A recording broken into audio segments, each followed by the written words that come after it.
Okay, perfect. All right.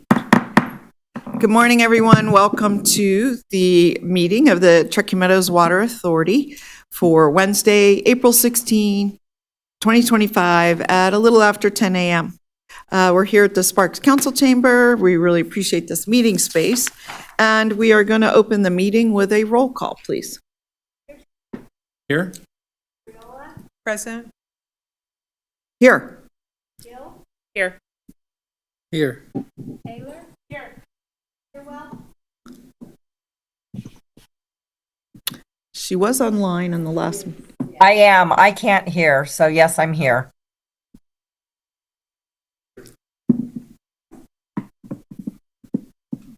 Amelia?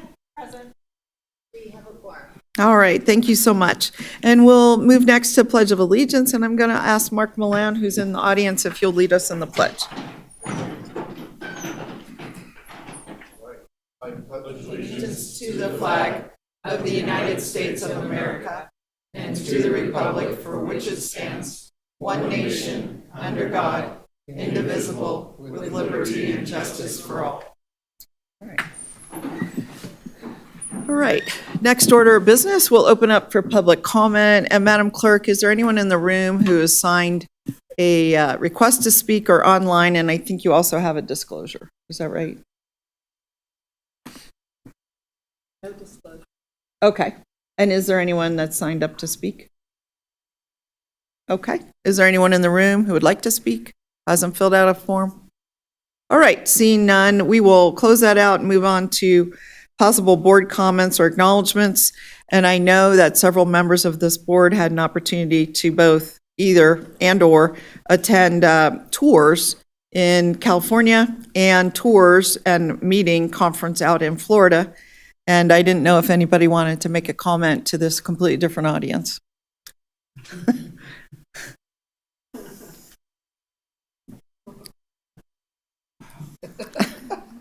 You win. Thank you, Jim. So I'm sure you don't want to give me your cell, Mr. Enlow, because I would call you, but it's really an honor to have One Nevada literally on the globe as far as water. We've all learned a lot. We really, I think, proudly recognize many times during some of the presentations, they would actually mention Nevada and mention what's happening right here in our community, and it's all because of you and the leadership of TMWA, the partnership with the city of Reno. I think one of the things that I took away, which is a lot, I now call it designer water. Yes, that's what's happening. We have designer water, and I have some marketing opportunities if you'd like to talk to me later about what that might look like, but that's another story. But the reality is, I think what this did in terms of our commitment and the boards that we serve on dedicated to water was that all jurisdictions really have an opportunity to work together, and we can actually help with that messaging and help with our constituents that we share. Water doesn't know boundaries, and constituents don't either per se, you know? And so I think from Washoe County, the city of Reno, the city of Sparks, we are one water Nevada. We really are one water Nevada, and that's what I'm walking away with. So thank you for the opportunity, Madam Chair, to share a very impactful, and as I mentioned in an earlier meeting, I am a very dangerous person with this, because if you ride next to me on a plane, you'll hear all about it. When you say, where are you going? And then I tell you all about it, poor folks who couldn't leave. So I do also want to recognize, Kim Rigdon, Mark Milan as well, and many of the other folks that are here. So thank you so much for the opportunity. Okay. Thank you. You bet. Thank you, Commissioner Andriola. And, I've heard nothing but praises for this tour west and the experience east. And I'm so pleased that our community's getting their whole level of knowledge up on the use of reclaimed water, advanced purified water, just water management in general. It all helps us do a better job here. I heard it was one of the larger tours that we've taken. So I just appreciate everybody making the time to do it, because it's hard in our schedules with all the board meetings, all the commitments, to be able to step out for a minute and kind of focus on a topic. So it really says a lot. I know Mr. Martinez was able to attend, Mr. Anderson. So the three of you, in my mind, are to be commended for making the time to do this stuff. You get an opportunity to make more time for stuff. There's an upcoming Truckee River tour, and I think in a couple weeks. I think it starts May 1, and a number of us have signed up on that. And I highly recommend it. I had gone on several of them years ago. It takes you all the way from Lake Tahoe down to Pyramid Lake and everything in between. 2-day event. It's a commitment, but I have learned so much on that tour. I've been privileged to be a speaker on the tour at times. It's really well done, and it brings it all home. You know, the stuff you're learning in Orange County and the stuff you're learning out of Tampa, things are happening right here, you know, that really do matter. So, anyone else have a board comment or acknowledgement to share? All right, thank you so much. We're going to move on to item 5, which is approval of the agenda, and I'm looking for a motion. Move to approve. I'll second. All right, we have a motion from Mr. Anderson, second from Ms. Andriola. Are there any comments? Hearing none, all in favor, please say aye. Aye. Aye. Any opposed? All right, agenda is approved unanimously. And now we're moving on to 6, which is approval of the minutes of March 19th, 2025, of our Board of Directors. And again, I'm looking for a motion. So moved. Okay, Ms. Hill Second. and Mr. Martinez seconds. Are there any changes or comments on the minutes before we vote? All right, hearing none, all in favor, please say aye. Aye. Aye. Any opposed? All right, motion passes unanimously. And now we're going to get into some meaty stuff. We are going to hear on item 7 from Desert Research Institute Programs and Research. Dr. Kamud Achara and Kristen McMillan Porter are here today. I think, hi, how are you? And is one online, I think? Yeah, on Zoom. And before we get started, a disclosure, right? We're always doing disclosures. I just wanted to disclose that my first semi-professional job was at DRI, running their water and rock lab. And it was an amazing experience to be able to travel all over Nevada, collecting water samples. That project was part of the NURI program, which I think goes on to this day unless its funding's been cut. But that's the National Uranium Resource Evaluation Program, looking for radioactive water in our water, fallout from the test site in southern Nevada, and seeing where those air currents took water moisture and deposited it, where it is, how it might affect human health. Very important project. I don't know if it goes on today, but I will just say it was one of several projects I worked at DRI, and I couldn't have asked for a better start to my career. It was fantastic. So with that, I just want to welcome you, Doctor. Thank you. Thank you, Chair. I still need to give you the tour. Remember we talked about... I do. I'm Kamud Acharya, President of DRI. This is my honor to be here. I'm going to start the presentation, and I'm going to invite Kristen McMillan Porter in between our presentation. So as you know, DRI has been in this community for over 65 years and trying to solve pressing environmental challenges, not only here in Nevada, but around the world.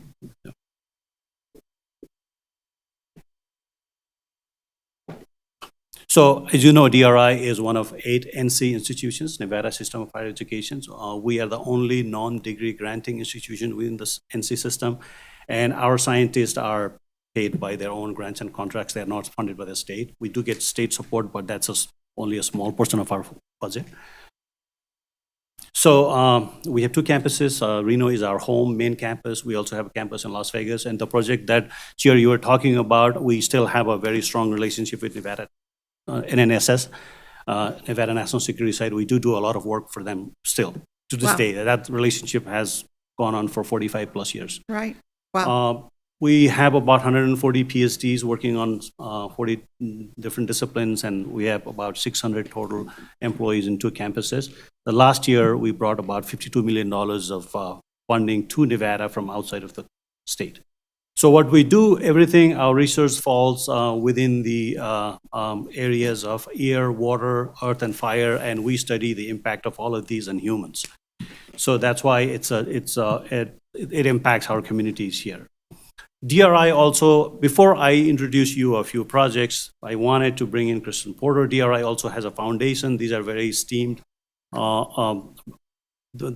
individuals who have signed up to be volunteers of DRI. They are trustees, they support DRI, and very accomplished individuals. And this is led by Kristen McMillan Porter, who is our chair of the foundation. I'd like to invite Kristen McMillan Porter to say a few words and talk about the A+ program that the foundation recently ran. Kristen? Thank you. Can you hear me okay? We can.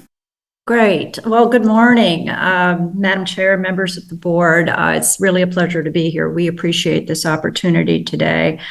As chair, I represent about 20 trustees of the foundation.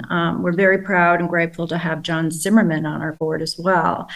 I'm here today to provide you just a brief glimpse of an enterprise that the foundation initiated in close connection with DRI almost 2 years ago. This was a platform to recognize the well-established reputation of DRI in addressing scientific challenges, but also to heighten the need to better prepare our communities in light of the growing number of environmental catastrophes, which are compounded by changes in climate and population and land use.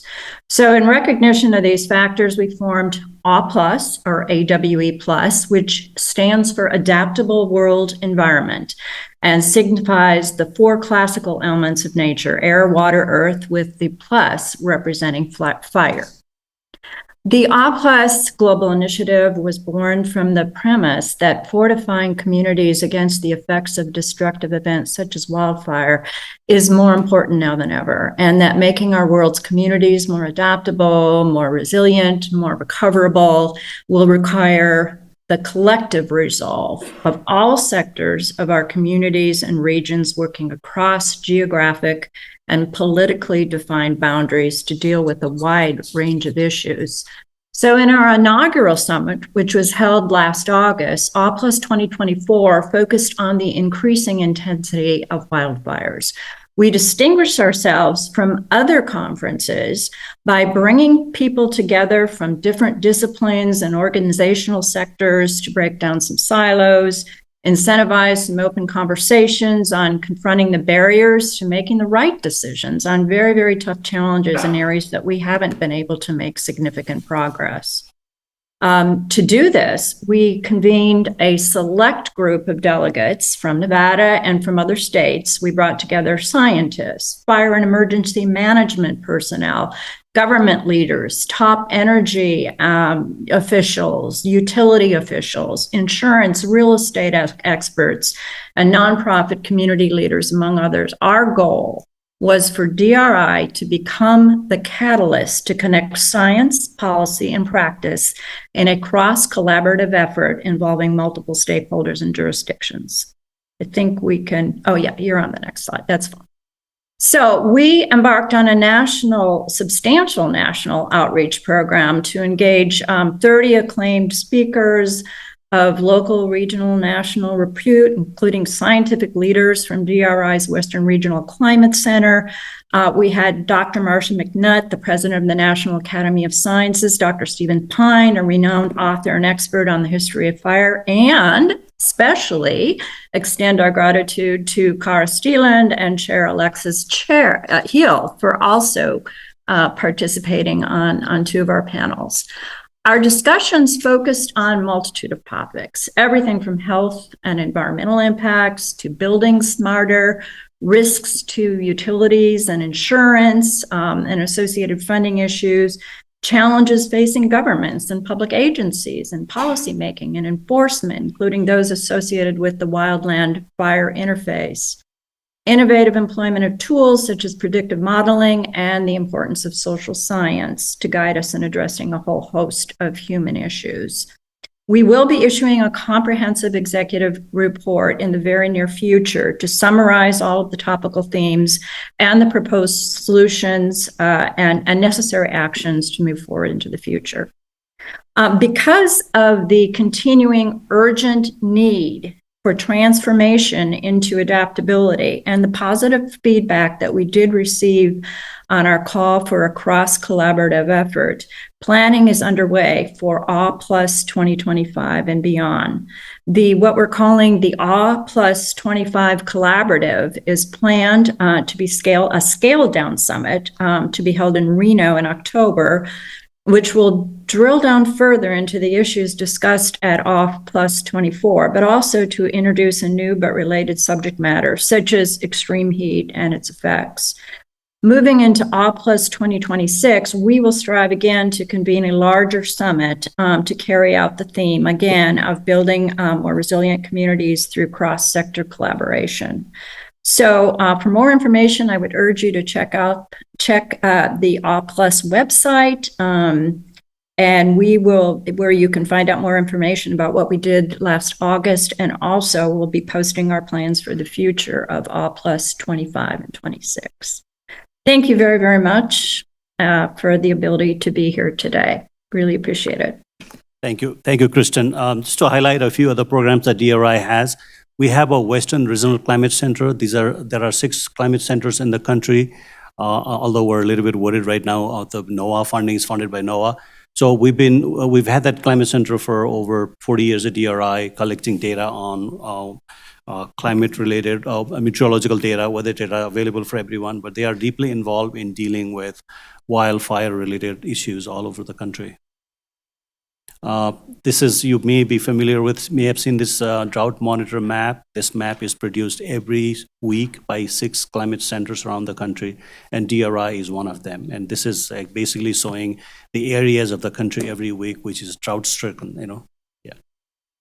Another project that might be of interest to this body is there's a program called ArcStorm 2. ArcStorm 1 was a scenario developed by USGS. What if this region is hit by a series of atmospheric rivers in the likes of what happened in 1860s?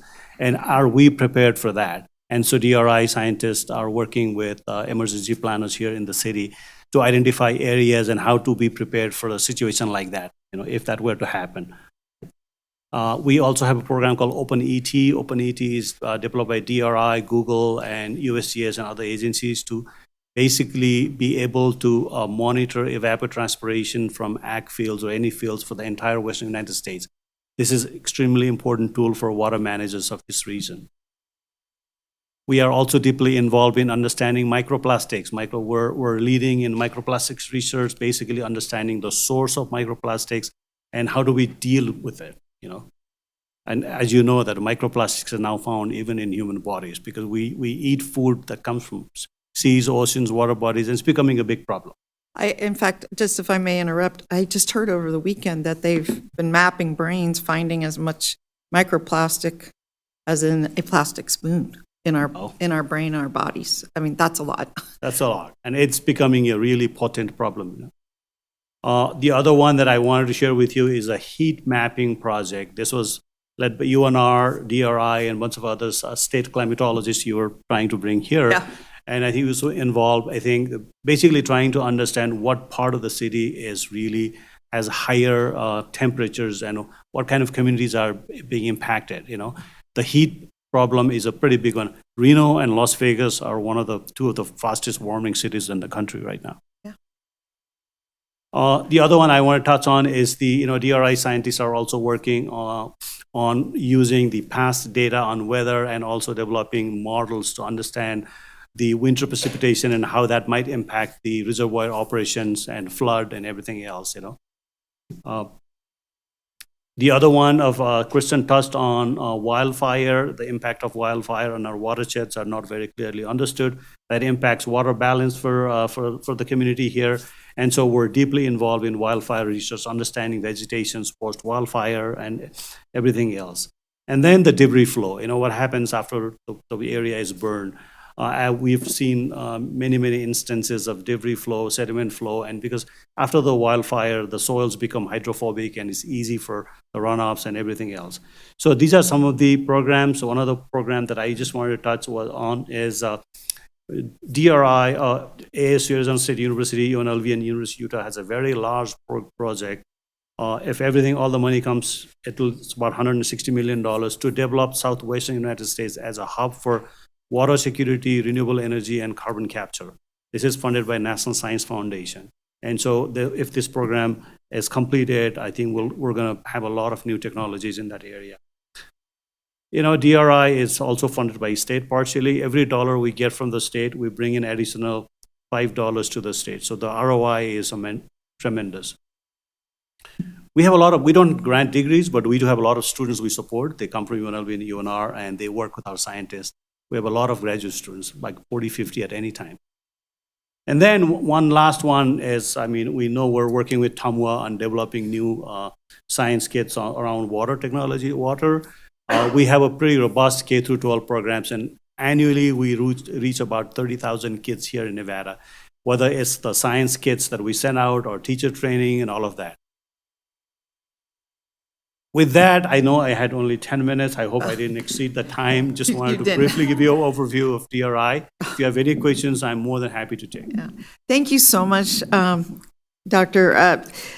You know, it's breathtaking what DRI does. And you didn't even really touch, I don't think, on the global extent of your work, going from Antarctica, you know, South America, South Africa, and et cetera. But I'm sure that there's at least a few questions for you, and then I'll come back. Ms. Hill. Thank you. Great presentation. And I was really impacted by the AWE Summit. I have put together a little subcommittee team that meets for lunch to discuss fire adaptive communities planning through UNR Extension, TMCC, Frankie Sudel Papa, who's had a lot of passion in this space as well.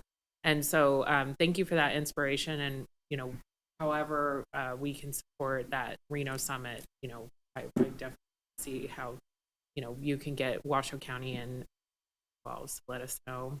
And I'm just curious, how are federal funds affecting you? Because so many of the things you're touching on, I'm like, do those departments even exist anymore?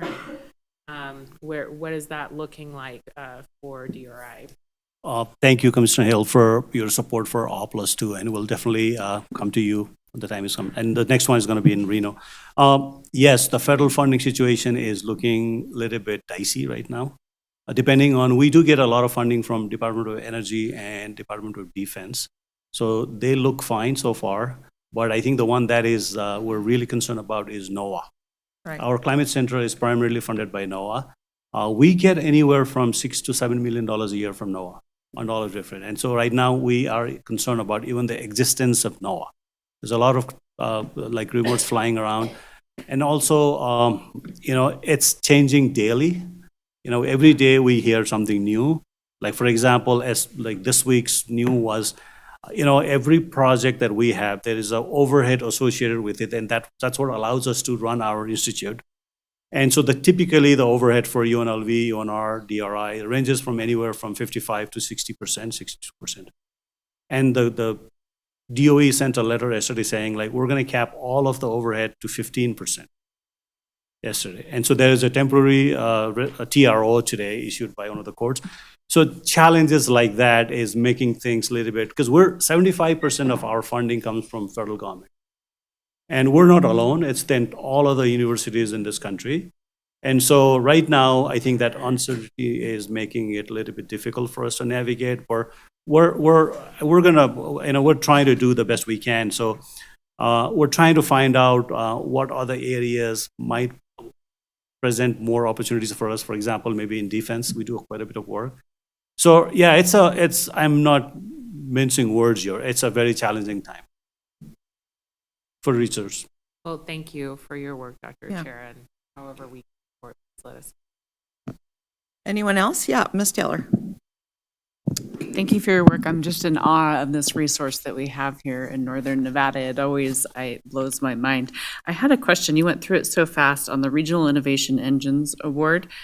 Can you just explain that a little bit more? And one of my question is, I didn't see UNR as part of that. Is that something that, why would that be? So thank you for that question.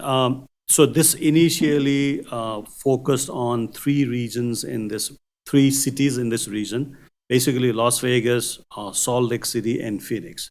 So there are 10, this program is called NSF Engines program. There are 10 of these projects funded all over the country.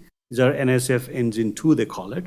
So initially they gave you first round $15 million, and every 2 years they'll keep giving $15 million.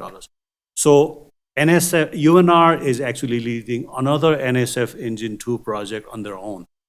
So they are leading on lithium battery technology and all of that. So they just submitted that. So we compete we collaborate with a lot of different universities. And then, so this just happened to be the one that just succeeded in getting funded. That's why UNR is not part of that, but between DRI and UNR, I'm pretty sure there's probably 20 or so projects that we work together. I guess was wondering if we needed to get Sandoval in here and get him to sit down, but making sure you're working together. Thank you. We do work very closely. Yeah. Thanks. Anything over here? Anyone else? I just wanted to come back to one of the issues you spoke about, which was the NOAA funding. Very, very, very rarely do I ever comment, ever, and I can't think I'm in my 11th year, comment on a national issue. But I did make an exception when I heard that NOAA was potentially being defunded, only word I can really use, and I know how dependent and interrelated your work is with them, and how reliant we are on the Western Regional Climate Center, which gives information for the whole West to predict, storms, atmospheric rivers, droughts, all of the data on which we as local governments can make decisions in preparation. We at TMWA can make our planning, whether it's snow levels, for our watershed, whether it is information on preparing for drought, whether it is, just planning what the irrigation season is going to look like locally. All of this information is premised. We have a meeting right up front, a presentation typically on the water story for this month to understand where we are. It sets our agenda.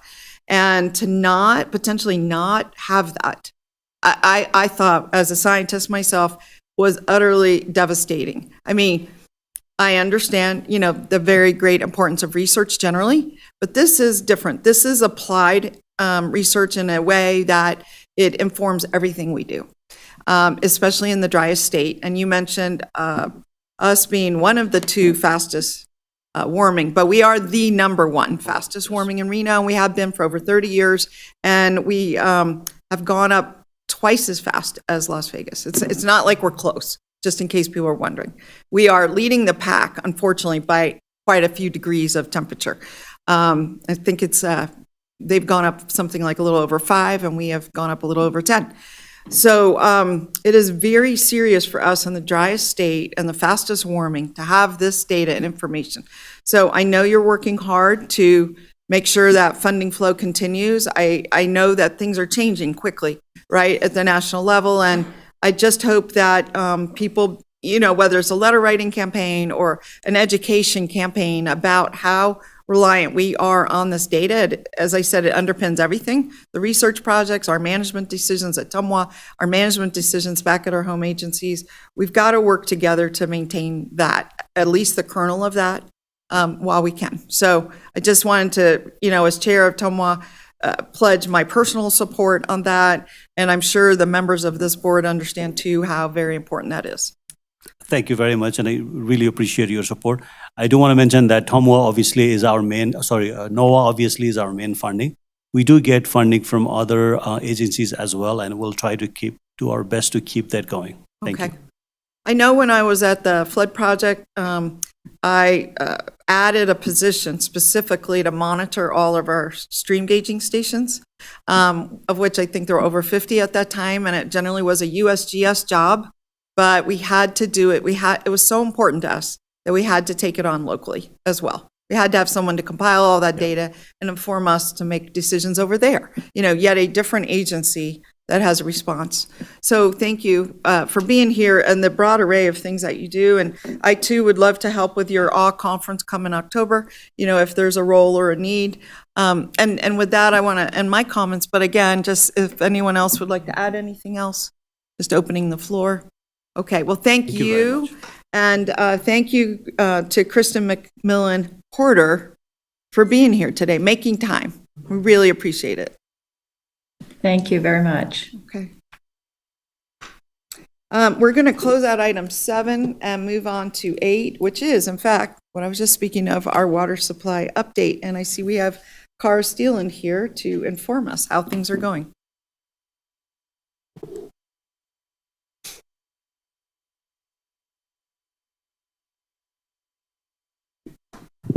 Good morning, Board. Cara Steelan for the record. I have a very brief water supply update, and it is all good news. So, as most of you know, the snowpack building season really ends on April 1st. That's when the final snowpack measurement is taken.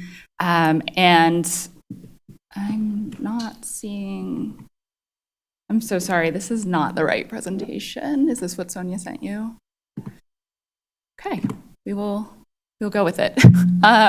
So it's better news than it actually looks in the graph. So we had that late March, early April storm that actually ended up bumping us up closer to about 110% of average. So we did end up over average for the Lake Tahoe Basin and the Truckee Basin. And so, yeah, we had that decent storm for a couple days there. And so this is March 31st. It shows, this is the Donner Lake Dam. This is our remote camera we can see up there, and you can see that there was a pretty good amount of accumulation even at that relatively low elevation dam. So that helped us. We had a decent year, but that helped boost us even further. So this graph you've seen many times. This is the snow water equivalent, so the amount of water that would melt out of the snowpack, which is what we really care about, right, from a water supply perspective. And the green line is median, the purple line is the max, and the red is minimum, and the black is what we saw in 2025. And you can see that it started to warm up kind of in mid-late March, started to melt, and then we ended up actually going above the green line again because of those later season storms. And with the warmer temps, it has started to melt again, but that is what we would expect at this time of year. So we did, again, end up above median, closer to 110% of average.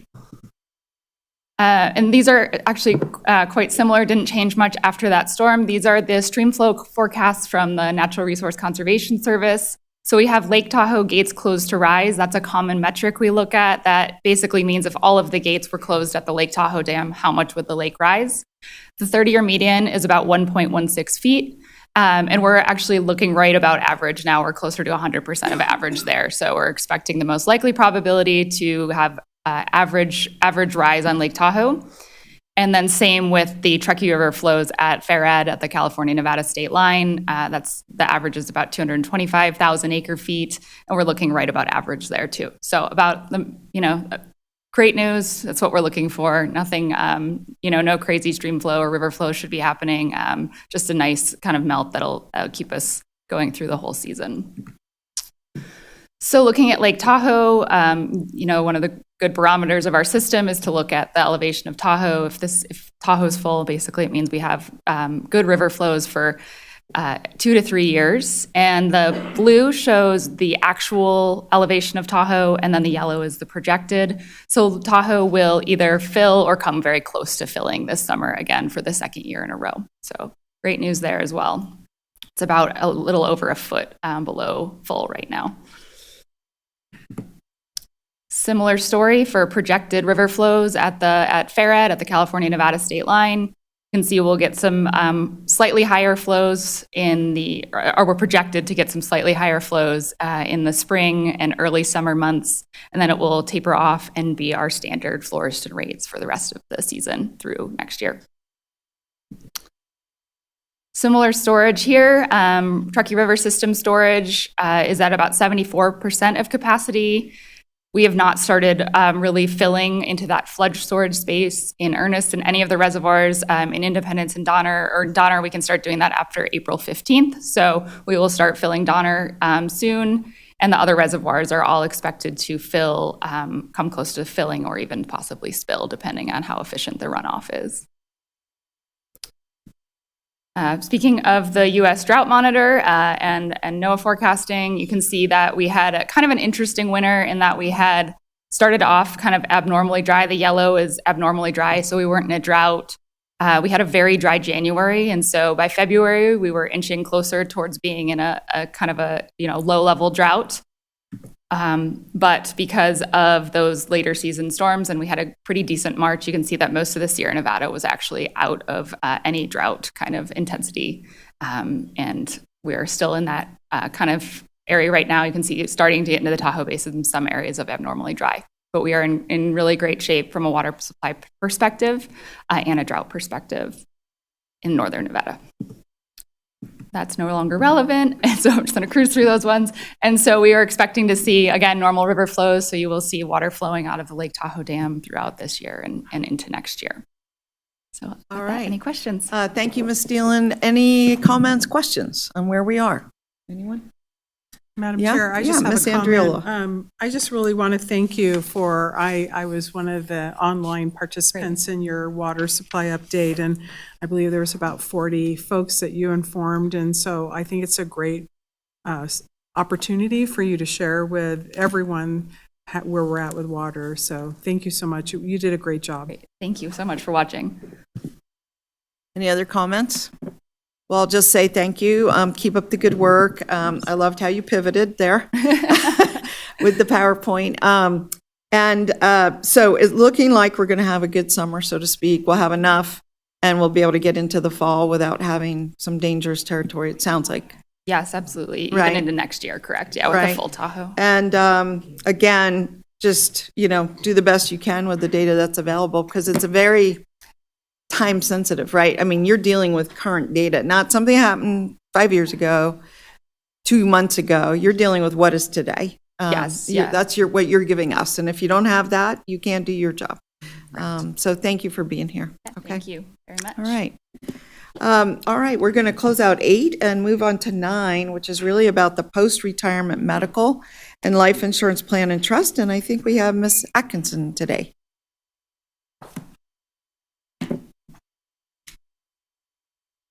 Good morning. For the record, Jessica Atkinson, HR Director. In front of you guys for discussion and action are revisions to the 501c9 post-medical trust plan document. These revisions were made and became necessary because there were some ambiguities. Sorry about that. That needed to be cleared up, areas related to statutory requirements, and then we inserted references to that definition throughout the document. That really was the big change that we made there. These were drafted by legal counsel, approved by the trustees of this particular trust, and the final step in formally amending this plan document is to bring it to you guys for final approval. So I'll answer any questions that you might have. And to that, Ms. Hill, you have a question. Is there anyone who would not be part of PERS to accept this benefit? And could you give an example of that? I can give an example of that, and that's actually what happened is now that we're starting to have more retirees since we've been in a public entity for a period of time, we're seeing a bunch of different individuals retire. And so for eligibility under this trust, to draw benefit, you have to be age 55 with 10 years of service. And so we are seeing individuals that are retiring under 60 and some of the new thresholds with PERS 62 that are not eligible for a full PERS benefit without taking a penalty. So what we've seen is individuals will retire, they might take some deferred comp, they are able to tap into this benefit, but because they're not drawing a PERS benefit, they want to defer so that they don't take a penalty for early age.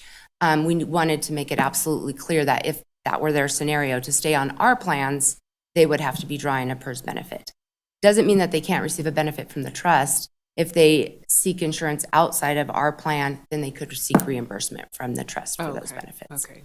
Thanks They for the could? clarification. Yeah, they could. This trust has a provision that can stay on the plan and it would pick up a portion, or that equal portion if you go off the plan and seek your own coverage elsewhere, then you could receive reimbursement, request and receive reimbursement. Interesting. Okay, that's generous, but still, the other part is probably hard on some of these folks that are not maintaining, you said, participation in PERS, I guess, where they're contributing, or No, it's that they retire and they don't want to take an age penalty, so they will hold off. They'll hold off, and so during that period that they're holding off, they aren't able to be on plans sponsored by TMWA for Gotcha. health insurance. Gotcha. Okay, other comments, questions? Anyone? No, seeing none. And you need from us a motion to approve this Yep. amended plan? Correct. Okay, I'm looking for a motion to approve the amended post-retirement medical and life insurance plan. I'll move to approve.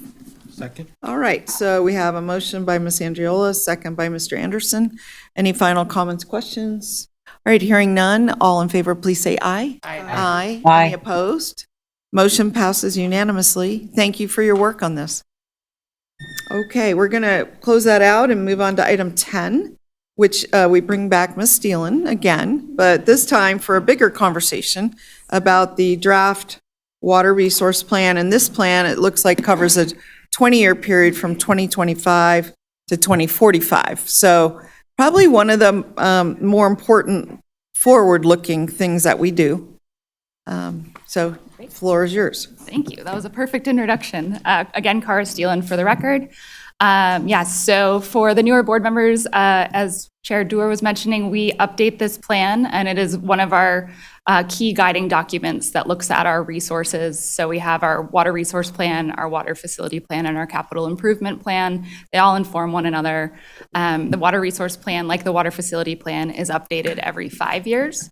So it is takes into account basically what has happened over the past 5 years and looks out over a 20-year period and beyond. So we have our 2025 to 2045 plan before you today. Again, this is a draft version of the plan. So for today, we are going to provide a really high-level overview of the plan with the hopes that over the next few months, you can read it and digest it more and provide us with comments. And so we're not, looking for you to have a full suite of comments today. It's really to get this in front of you and start having you look at it and think about it. So this is the 5th version of the plan since TMWA was formed in 2001. If you were on the board before with the 2016 to 2021 plan or 2020 plan, you know that the 2020 to 2040 plan looked a lot different than that plan. You'll see this plan is quite similar to our previous plan. We didn't do a major overhaul. We got a lot of positive feedback about the 2020 plan, and so we wanted to stick with that format. So what we really did this time is update a lot of the information and changed a little bit of the formatting, but for the most part, it is quite similar to that previous plan. And we are in the process with our wonderful communications team of developing a shorter standalone version, sort of like our popular annual financial report. And that will be optimized for online viewing. So it'll have a lot of links and QR codes. So if people want to dive into more detail in the chapters, they're able to. And so that'll be forthcoming when we bring the plan back to you all in the fall. This is just kind of a brief development timeline, mostly of TMWA board involvement in the planning process. As a reminder, we brought it to you all in April of 2024, presented on our proposed plan update process. We kicked it off to the public and an interactive exhibit at Smart About Water Day in May of 24. We had a status update in June, and then we had our larger policy workshop where we received a lot of great feedback from you all in August. And we are here today with our draft plan. So briefly, the plan outline, same outline as last plan. So we have, I'm going to go through kind of each chapter at a very high level again, and then if you have any questions about what's presented, we're happy to answer those today, but also happy to answer those moving forward after the plan, after you have more time to look through the plan. So the chapter 1 is our plan introduction. It's where we just go through our TMWA's scope and our goals and objectives. And two of the key things that change in this chapter are the overview of the key topics addressed through the plan. So we do kind of a high-level overview of those key elements that we feel like are really informing our planning, over the next 5 years. And so some of those are, we're almost at 10 years of the Truckee River Operating Agreement implementation. So in December of 2025, that'll be 10 years, talking about new service territory and regional growth, droughts and climate planning, groundwater management, future water resources, and then source water protection. And then we added a new regional challenges section towards the end of this chapter that outlines TMWA's strategies to respond to population growth, climate variability, and new regulations. So this kind of was, the goal of this was to sort of set the stage for the rest of the plan. So those are really, again, high-level overviews. The goals and objectives didn't change this time around. I just wanted to put them here. So really the goal of the plan is to ensure that TMWA has adequate water resources to meet the community's needs over the next 20 years and beyond. And evaluate and implement innovative solutions to best manage water, maintain community confidence. This is a really public-facing document. We get a lot of customers that have questions, and this is a wonderful spot to point people to. And the new shortened version will be even more accessible for the public. And then it also includes, of course, recommended management strategies and policies to guide TMWA over the next 5 years. Our current water resources chapter details our surface and groundwater resources, how we conjunctively manage those resources, and then really a piece that changes quite significantly in the 5-year period is the water rights section, of course, because we're acquiring water rights over that 5-year period. We also increased the amount of information in the groundwater management section. We still do, but we used to have most of that information in an appendix, but we have received questions about groundwater quality, groundwater levels pretty frequently over the last 5 years, so we did incorporate that into the main body of the document with more information in an appendix.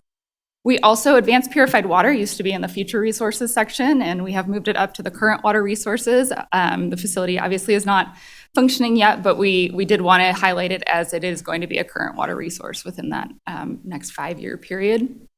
And then, as I mentioned, the water rights section, there's quite a few updates there. I want to highlight a few of those. So this is a kind of a complicated table, but we did go into quite a bit of detail about this in the policy workshop in October. So this shows TMWA's water rights, including our surface and groundwater rights by basin. And so I have Addie Quaglieri here as well, so our natural resources manager, if we have further questions about this graph or about this table. But we're up to 191,209 acre feet of water rights, but all of these water rights are not usable for dedication to actual customers. They're used for various purposes.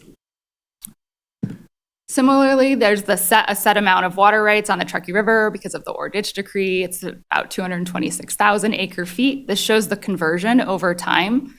So you can see the brighter blue is TMWA's owned water rights, and you can see that those have increased over time as agricultural and agricultural water rights have been converted to municipal and industrial water rights as the region has continued developing. So that is, as development continues to occur, we're anticipating receiving more of those water rights as the region continues to grow. Similarly, we, of course, update all of our population and water production graphs, and this one shows in green Washoe County population with the axis on the left, and then blue is TMWA production. You can see population has continued to increase pretty steadily, but water production has not increased, at that same rate, which is a story we like to tell the community due to our conservation measures and our metering. You can see 2023 is an anomaly here, and that was because that was that extremely record-breaking wet year, and we had an extremely wet spring, and so people did not irrigate like they typically do. But you can see that we're pretty stable over the last 5 or so years. So Chapter 3 is our current and future planning conditions chapter. This is where we include our 20-year water demand projection. And then in terms of climate modeling, we did 2 kind of separate models this year. There was a recent study looking at 500 years of data on the Truckee River system using tree ring data from kind of around the West. And that was completed by a few scientists at UNR. And so we used that and ran it through our riverware, or our river operations model for the Truckee River, to basically look at how the Truckee River system looked over the last 500 years. It's not really informing our management. We're just kind of interested to see what happened and what we could potentially expect to happen maybe in the future. And then we also used our climate modeling from our last resource plan, but we expanded it to assess how our aquifer storage and recovery, or ASR program, could increase system resiliency. So Lauren Jones gave a great update during March's board meeting about the ASR program and how we're planning on expanding it over time. And so we basically incorporated the potential amounts that we could do for ASR into the model to see how it could alleviate potential modeled shortages far out into the future. So our 20-year demand projection is, goes up to about 107,000 acre feet by 2045. And that's just looking at, that's using, our economist uses our historic demand levels and looks out and projects that. This is the paleohydrologic modeling, again, the tree ring data, so historic. So we have a historic data going back to about 1900. So this goes all the way back to a little bit before 1500. So really more of an interesting exercise than anything else. But you can see this is the elevation of Lake Tahoe. So like the graph I showed during the water supply update, but just over 500 years. So you can see that Lake Tahoe went below the rim for a significant period of time during the early and mid 1500s and also during the 1700s. And again, more interesting than anything else, but we're still trying to determine if we want to use this in the future potentially for any management purposes. So the climate modeling, I didn't include all of the assumptions here. So last time around, we used 8, which we did this time as well, 8 general circulation models. So those are climate models that were downscaled for our region. And so we used 8 of those. So they all have kind of varying precipitation and temperature patterns. And then we also used 2 scenarios. So we used they're called representative concentration pathways, and they account for greenhouse gas emissions. So RCP 4.5 basically has greenhouse emissions increasing till mid-century and then leveling off, whereas 8.5 has them continuing to increase basically to the end of the century. And we chose to we have 8.5 in the plan. It's more commonly thought that that is no longer a realistic scenario. It'd be just based on current, transition to renewable energy on a global scale. So we did highlight the 4.5 here. This is without aquifer storage and recovery, without expanded aquifer storage and recovery. And you can see that there were some shortages towards the very end of the century, very small shortages, but there were 3 years that did experience shortages. And so we incorporated in this graph, you can see, and I apologize, this is a mix basically of our Truckee River groundwater resources and reservoir storage. And then in this graph, the red was shortages on the last graph. And in this graph, you can see that the brighter yellow is aquifer storage and recovery. So we can actually tap into that. In many of those years, it alleviates all of the shortages.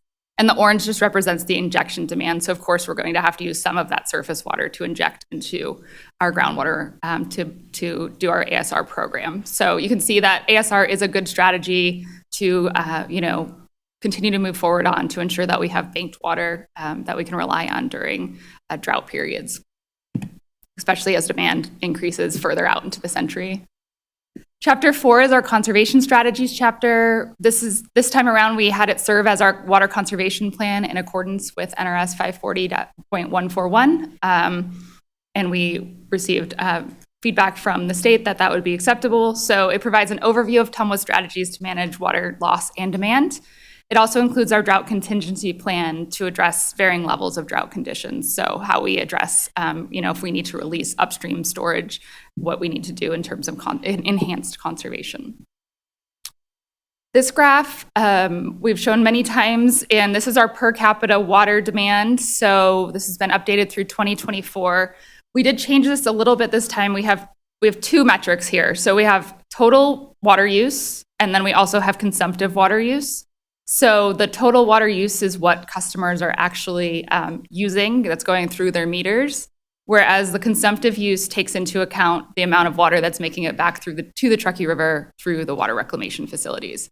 So Southern Nevada Water Authority generally looks at consumptive use using the consumptive metric. So we did want to include that as well. Did you say which lines? Yes, so the higher, so we had them both be orange, so they were associated with the right axis here, but I know the colors are kind of hard to distinguish. So the top line is the total water use, so that would be what customers are actually, the reddish orange. Okay, The blue is population. Blue is population. Yes. And then the reddish orange is total water use. Okay. And then the lighter pinkish orange is consumptive water use. Say that. It kind of looks yellow. Yeah, it's kind of hard to see on there. I apologize. We'll adjust the coloring. Yellow or the lower orange line. So the upper line is the consumptive use, the bottom one? The bottom one is consumptive, Yeah. yes.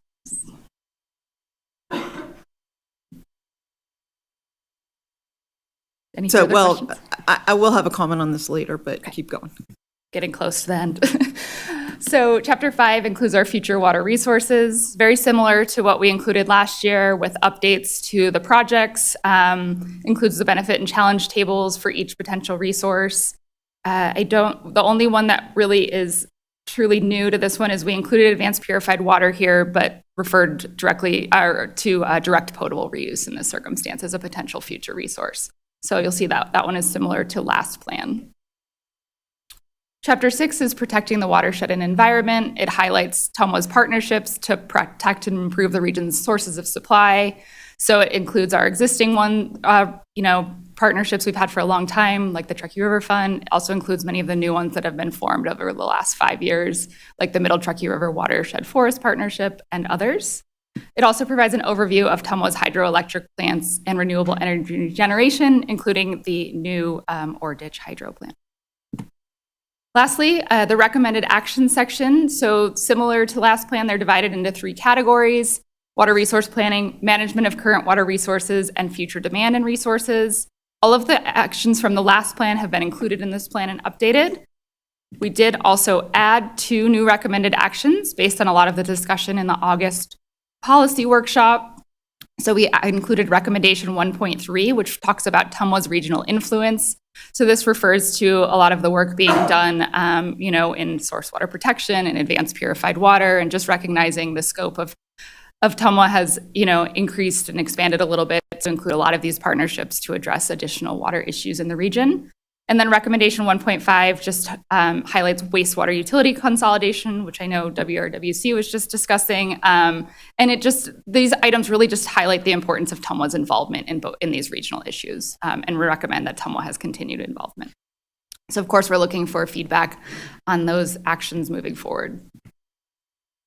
The public outreach schedule, again, thank you to our communications team. So we are going to have, right after this meeting, or it may be live now, we're going to have the plan available for public review online. There will be an online public comment form. We'll do a mini session presentation, and that'll close on June 30th. So we're looking for comments by the end of June.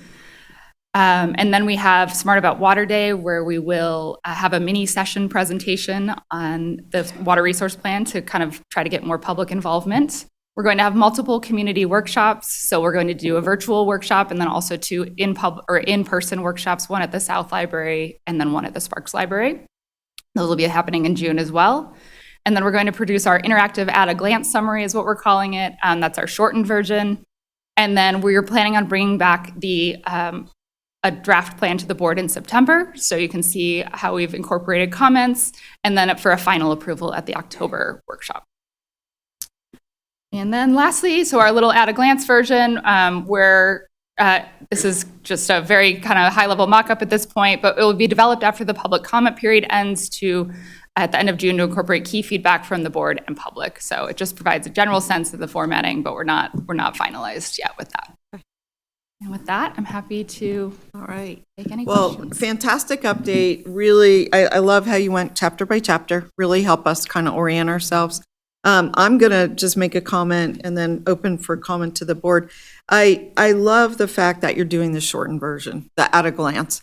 I think it's so incredibly important to, our board members brought it up earlier. They said they went to the reuse conference and they went to the track that was for elected officials, assuming they didn't have an in-depth knowledge of water, to help them be better decision makers. And it's because the information is presented in a different way that helps them become, more effective. Well, I think the same is true for the public.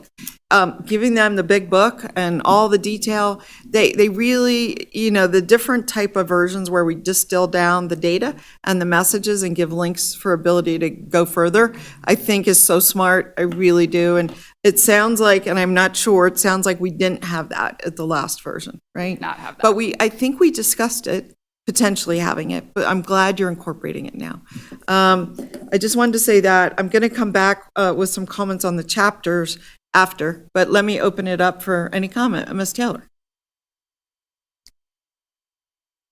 Really hard. Thank you, Madam Chair. I think this is a great document, to be completely honest. I've never seen it before. Getting on this board, never read it, so I don't have a ton of history with it, so I'll have high-level comments. My first question, I guess, is The recommendations that are in Chapter 7, I imagine, were part of policy decision based on the board for implementation at a previous time. So you took the recommendations and put them into Chapter 7. Is that accurate?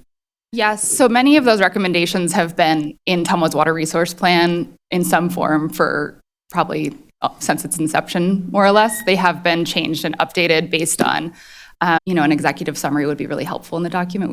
We could certainly craft that as well. Well, I mean, like I said, if a chapter at a glance is supposed to serve that, I'm not going to, that's just one of my comments. The other thing is I'm really focusing on Chapter 7 and the recommendations.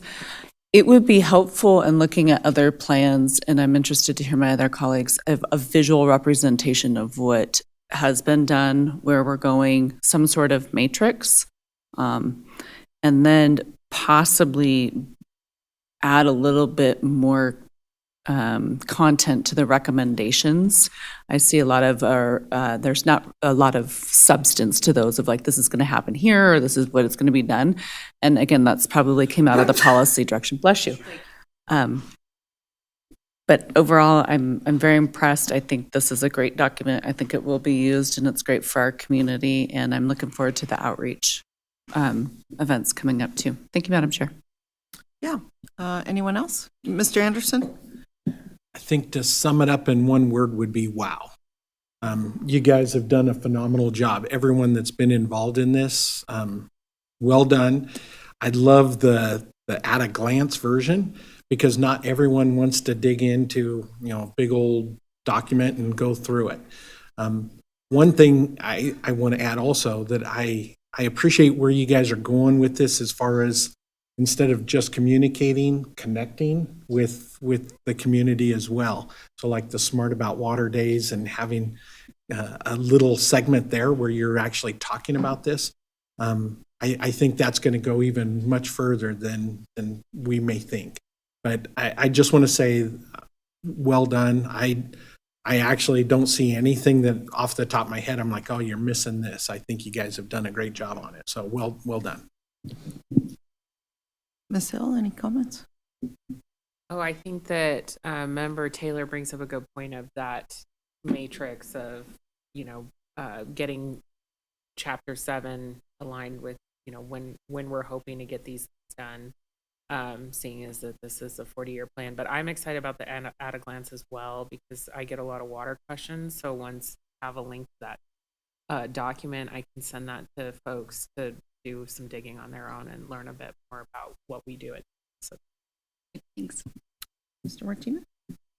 Yeah, I just want to also share some of the thankfulness for the work that you all have done to make sure that this continues to evolve, and incorporating contemporary things that have happened in the last few years to make sure that we are still headed in the right direction. I was curious about some of the public outreach sessions that you're hosting, and seeing if there are opportunities for any bilingual or other languages for folks getting involved in that.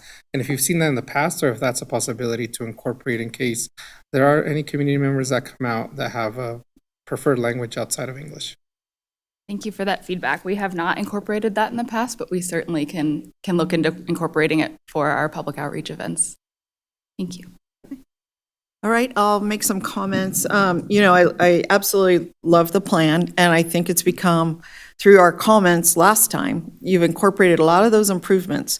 And one of the improvements I remember from last time was that you began to talk about climate change and how it's affecting the water supply. And you hadn't done that before. And so you're carrying that on here. And I really think it makes a difference, to make it more current and recognize what's happening in the world. I had a couple comments on specific chapters. So the one that I was asking about, the graph, the red, the yellow, the blue, I wondered if you could put up that graph again, Jen, or you can. Yeah. So I think it's really important to acknowledge what's happening here.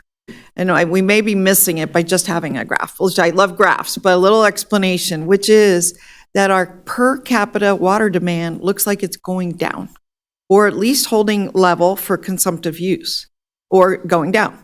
And that's a very important metric, because if we continue to use ever more, we're not going to be where we need to be. But knowing that on an individual basis, when you average out our population and how much water we're using, This is very significant to have a change in this. And I know nationally, I think the number has been 250 gallons per person per day, or even striving for 150. Where I see we're at 100, close to 150, but we were 10 years, 20 years ago. I mean, we were at 250 gallons per person per day, but with water efficient washing machines and water efficient appliances and just more awareness to not let the tap run, I think we've brought that number down. Could you just speak to that and how you plan to use that metric? Yes, absolutely. So it is highlighted in more detail in the Chapter 4 in the water conservation chapter, but it is a great story to tell. We've decreased per capita water use by about 30%. Amazing. So in the last 30 years, obviously, even with large increases in population. And a lot of that, like you mentioned, were the conservation programs, also metering. We just are finishing our advanced meter infrastructure program as well. So people will have even better, more current data so they can tailor their water use. Well, on the metering, I think if you don't already, I would love to see a excerpt or blurb or whatever you call it, which it highlights about how we got here on metering. And I don't even think the board knows for the most part. They just we take it for granted. It's our today's world. But what people don't know, there was actually a law against metering water in our community, a state law. You were not allowed to pay based on your water use, and you weren't allowed to meter. And that changed, and I think highlighting where we were, the change, and then you couldn't even implement the metering program to what, 90% of the people, how did that work? Till 90% of the meters were installed, you couldn't start charging by meter. You had to wait until, right? So I just think if you could explain that in your conservation section and the importance of measuring water, the feedback is incredible. And I could speak to it in other venues. Feedback on anything, your speedometer. You don't know how fast you're going unless you have a speedometer. It tells you how fast you're going and you can moderate your behavior. And in so many other fields, that feedback. So I don't know if it's possible, but I would love to see that as like a little, box or some kind of thing about the story. Moving on to Chapter 7, because I too had some comments here on the legislative changes. So I think everything we can do, this is really, everything else is a preface to this. And this is really about what's important to us and where we're going. And so what I want to make sure is, and I don't know if we've done this exactly this way before, but what I think we should consider is we will be, when this is published, end of 2025, we'll have a year and then we'll be back in this session. And every year, every session, we tend to play defense, right? We're like, oh my gosh, here comes a bill and this would be negative for us and affect our operations. And these people don't really understand how we operate, what we do, and what a good job we're doing.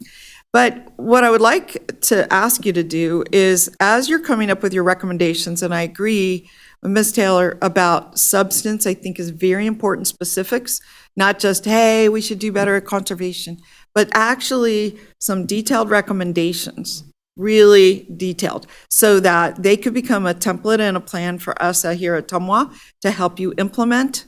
Because unless we're pretty specific about where we want to go, we're never getting there. We're just talking, nice sounding language.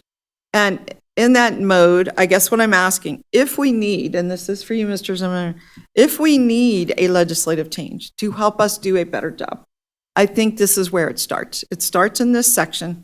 We start building the story and talking about it, and we move out on it for the session. Now, I don't know if anything fits in that category right now today. I'm not presuming it does, but I would like us to think a little deeper on where we're going and really the steps to get there. If it's a legislative change, or if this board has to make a change, or you need the county and the cities to make an ordinance change, on something you can't regulate, but we can. I mean, I think that is where you will do our community a great service and effectuate important change for the future. So we were already talking about this session, for example. I think that they were talking about changing the regulations around APWA, right? Right now, we're only allowed to use indirect reuse. That means we have to take the water, store it underground for a bunch of time, and then pull it out to use it. Well, a lot of places don't do that step, right? NDEP had to get there, and I think that is an important legislative change that could really affect us. So I'd like you guys to really think about what else is out there. Where could we use some help proactively instead of us, and I say it as chair of our legislative committee and serving on it for over 10 years. And here are my colleagues that also serve on the legislative committee, Mr. Anderson, Ms. Hill, currently. And often all we hear is we oppose, we're waiting to see, we're not sure.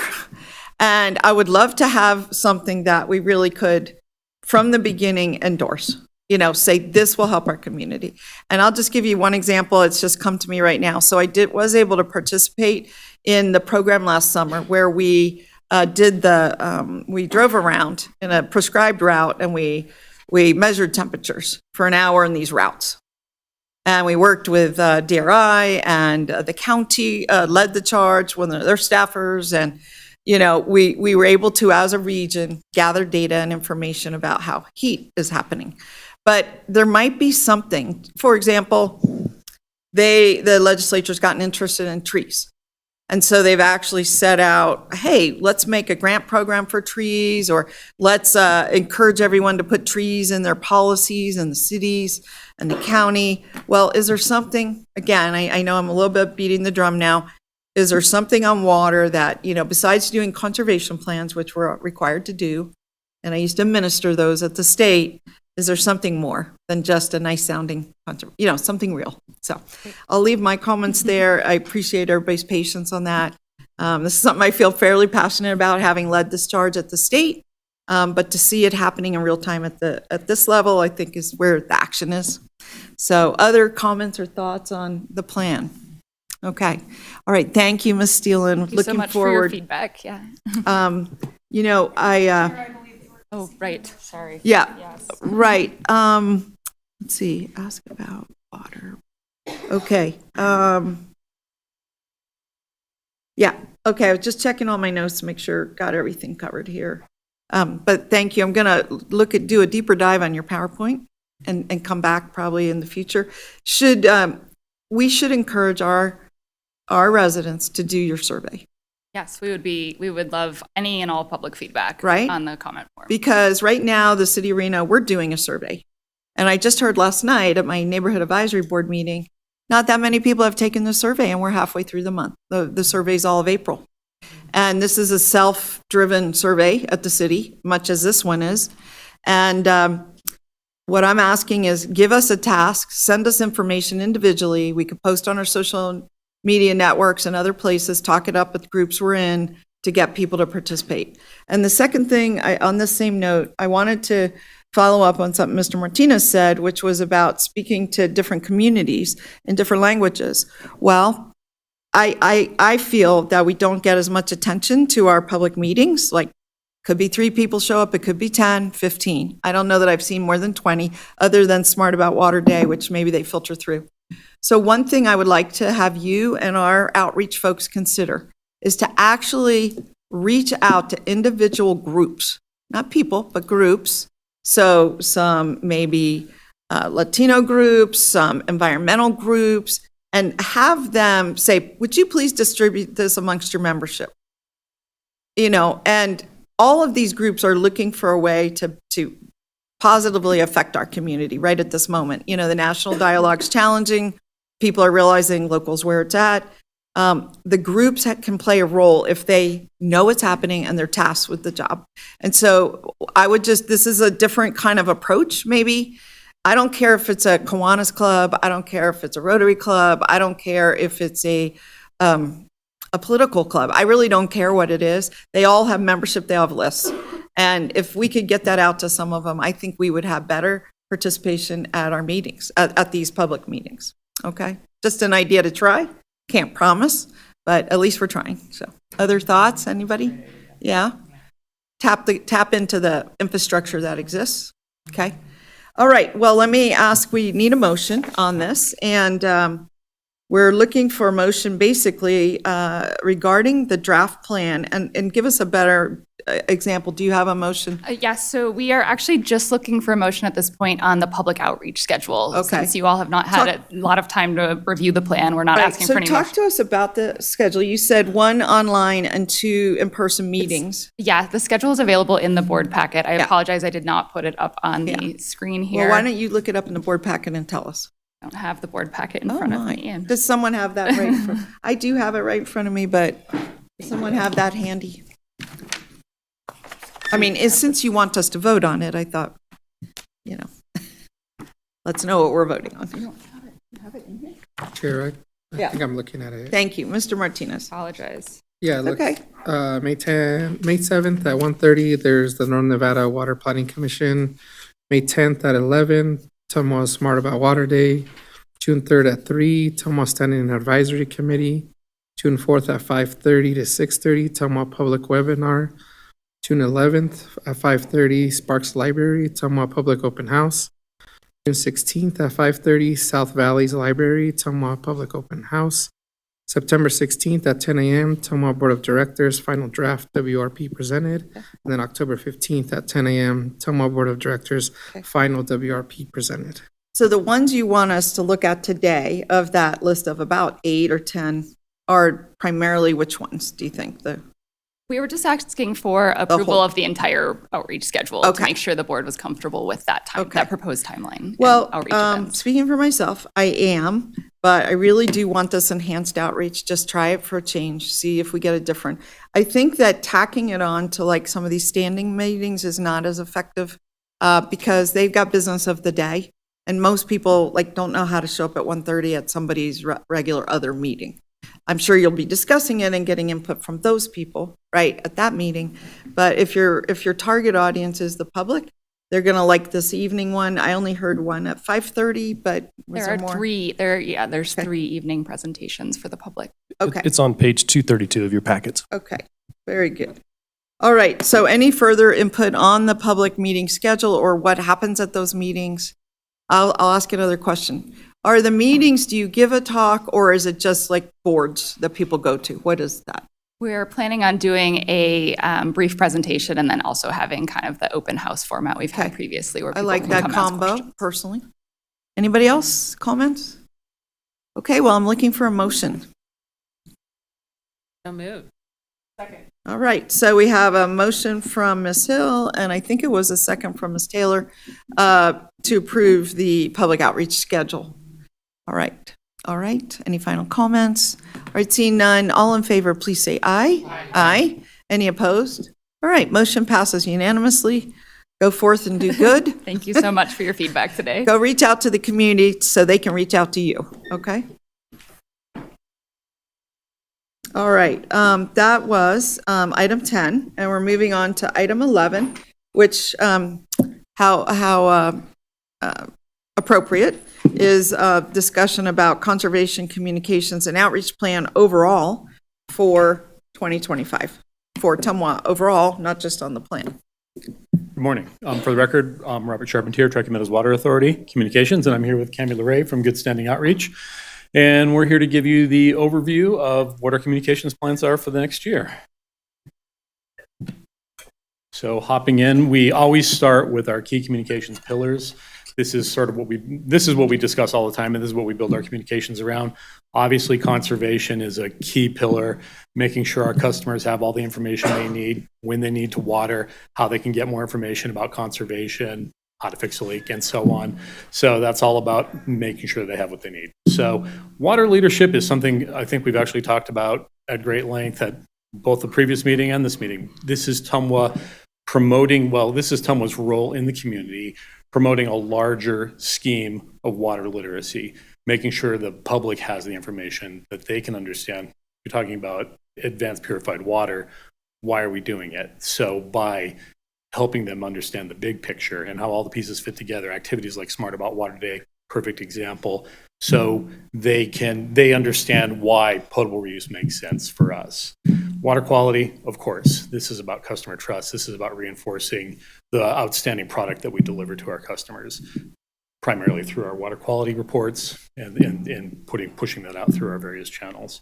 The last pillar here is customer experience, and the obvious part of that is how we support our customer service team in that transactional relationship we have with our customers. And this is very important because this is where really the rubber meets the road with most of our customers.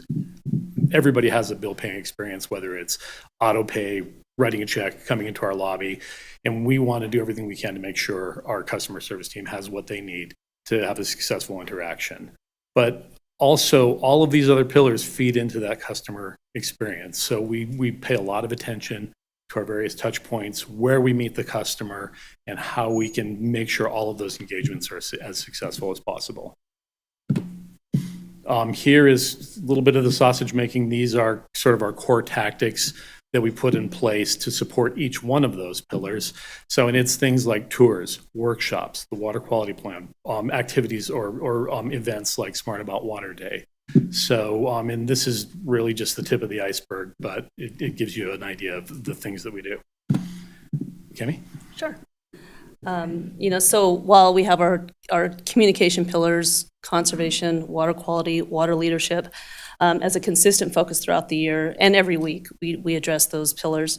But we know that great customer service not only is delivering services well, but also understanding our customer needs from their perspective, which is sort of what this customer life cycle does. Every winter, as part of our planning process, we identify the common themes that we see in our customer surveys. We also work closely with our customer service manager and understanding the calls and some reoccurring themes there. And then we also look forward to the upcoming projects that we know are coming up within the next year.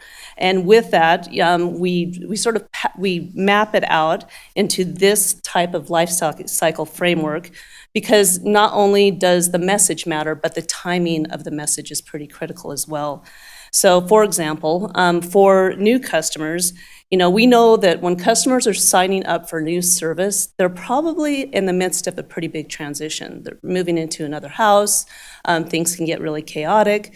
We do have our onboarding materials, but what we would like to do a little bit different this year is after a couple months or a few months where they get all of the dust starts to settle, reach out to them through a really friendly survey, and make sure that they're set with the way that they're paying their bill. Make sure that they know that we'll have leak detection with our advanced meters, and knowing that they have access and to get to that, how to turn that on. Knowing that they can get to TMWA's landscape guide, which has a bevy of options for drought-resilient plants, because some of these might be planting, yards for the first time or replacing things. So from an onboarding perspective, getting to those people relatively quick after they become new customers is important, because after time goes on, it's just set and, their questions go away. So we want to take advantage of that kind of touch point. So as I go across this slide, the top row I'll talk to during the slide, and just so you know, the bottom row, we have slides for each one of those. So continuing across the way here, making sure that our community is aware of our water system. Last year, we came to you and we said we were going to develop a curriculum with DRI and their STEM education program. So over the past year, we've done that, and I'm pretty happy to report that in fall, we're launching 3 different curriculum sets, and each one of those have anywhere from 3 to 4 lessons. All of them have been vetted by TMWA subject matter experts, and then 2 of those 3 curriculum sets were actually funded by the EPA Workforce Development Grant that DRI went after. So, and of the one that we helped to fund, we actually funded it through the DRI Foundation. So it was nice to see his slide pop up this morning, because we are actively working with that team as well. So we're super excited about this. We've been working with Washoe County School District. They have been on board. So yeah, in the fall, we'll launch it. We will sort of forecast it or tease it out a little bit during Smart About Water Day. DRI will be there, and teachers do know that we're going to be soft launching the curriculum come May. So that's going on. And then we have the smart water meters and AMI detection. A lot of our customers in the survey, they want to use water responsibly, and they want to know if they have leaks, for property damage prevention, for pocketbook prevention, like all the things. So come at the end of the summer and beginning of fall, we know that the AMI, all the advanced meters are going to be installed throughout the customer service area. So we'll springboard into development of helpful videos, messaging. We'll utilize our e-newsletter, bill insert. We'll set up a web page, and we'll also start to promote on social with regards to that, so people could get in there and set up those useful speed odometer kind of things, so they know what they're doing, right, as you were talking about. And then being supportive, of course, with our partners, the cities and the county, with regards to recycled water education for staff, and also helping them reach out to their core audiences, those groups that are coming to them that might need accurate information or just basic information about what the project is. So we have that on our radar screen, and we're working closely with Mark Milan and WRWC with that as well. Robert's done a great job with getting the team together once a month from the city and the engineers, and everyone's sort of coming together to make sure that everyone's tracking on what needs to be done. And then finally, it was nice to see DRI's slide on wildfire. TMWA entered into an agreement with the U.S. Forest Service and a few other partners and formed the Middle Truckee River Watershed Forest Partnership. That is an active program, and they're doing great work. And from a TMWA communication perspective, we recognize that there's limited resources in allowing the public to sort of understand what's going on to protect the forested headwaters of the Truckee River, not only for water quality, but also for the reservoir system and storage itself. So we're ready to start sort of, connecting those dots. They have a first full year under their belt. We've got some great stats to report.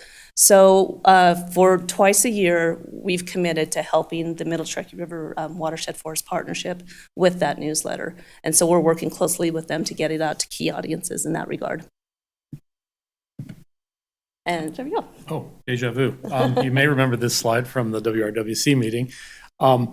But for the benefit of those folks who weren't here, working very closely with Mark Milan at Data Instincts, we've put together a plan for this coming year. As stated before, this is the big year. We're moving up to groundbreaking on the plant.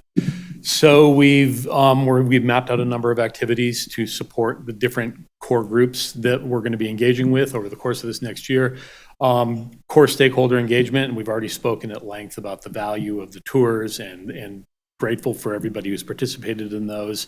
Also talked about presentations to staffs, to the City of Reno, City of Sparks, Washoe County, and the TMWA staff, the criticality of those folks understanding how the plant works, the value of the plant, being able to have informed conversations with people in their circles about the plant. Neighborhood webinars, that's us being prepared to stand up communications, events, webinars, whatever is needed in instances where, we hear next door that there's a group of folks who aren't happy for some reason. We want to be ready to address that. One-on-ones with interested parties. So that would be the medical community, environmental community, folks who live out in the valley near the plant. But we want to have sit-down discussions and really hear what they have to say about this, and then use that, to our advantage and making sure we meet their needs and understand what it is their concerns might be, and then tailoring our communications around that, but also using those insights to help inform others. The groundbreaking, and this is something that it's just a way to, it's one of the big milestones, and we want to make sure we celebrate it appropriately. It's a wonderful opportunity to both engage the public, engage the media, and just celebrate the project itself. And then as we move into the next year, we're going to continue with the tours to make sure that any new electeds that are coming on have an opportunity to enjoy the same experience that you've all managed to experience. Public outreach, Smart About Water Day, we've talked about that and the value of that at length. Beyond Smart About Water Day, one of the things we're going to do a lot of this year is get our education trailer out in the field. So, and coming up in the short term, we have Waterpalooza in about a month. But any event where it makes sense to deploy that trailer, engage with people, and we've got this tabletop demonstration of water treatment that we've developed, lots of educational material. So farmers markets, I haven't thought about that, but things like that. We want to get out there. We want to, everything we've heard, like when we go on these tours and we talk to the other communicators, you have to get out there. You have to engage often and make sure folks understand this stuff. So looking forward to that. Webinars, we're going to schedule some webinars, and this will be a little more targeted. So what is the technology of the plant? How does the treatment process work? What is the value of this new source of water, and how does it fit into the overall scheme? So there'll be little subjects that will bring in subject matter experts to discuss. Again, give people a chance to ask questions and give us a chance to give them the bigger picture about why this matters. Speakers Bureau, of course, we're always going to be available for NABS, CABs, wherever we're needed. Actually, any opportunity we can get to get out there and talk to people we want. So please don't hesitate to ask if you want us at one of your events. Long form media pitch. This is something we've done. We want to continue to do. This is like Face the State, where Lydia Teal and John Enlow were on there not so long ago, and that was really successful. Was it last year or the year before? God, time goes by. 2 years, yeah. When was Lydia on Science Friday? Was that last year? That was 2 years ago, almost 3, yeah. But anyway, there's a national audience, so we're always looking for those opportunities.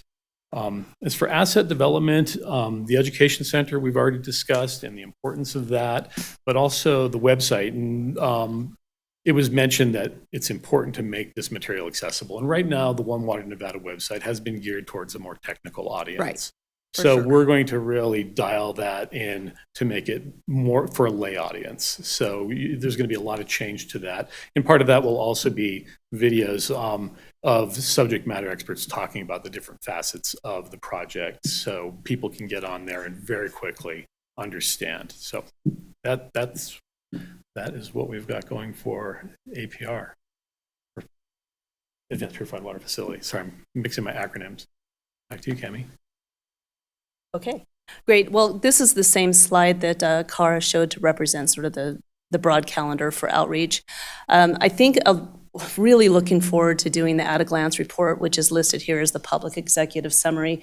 I think that we, in putting it together after we get all the feedback, I think we're going to be able to marry this and become really effective, not only from a summary perspective, but also hitting all of the cylinders that we know the public cares about. That's really what the document will end up being. So looking forward to getting all the feedback and really working with it, taking it from there.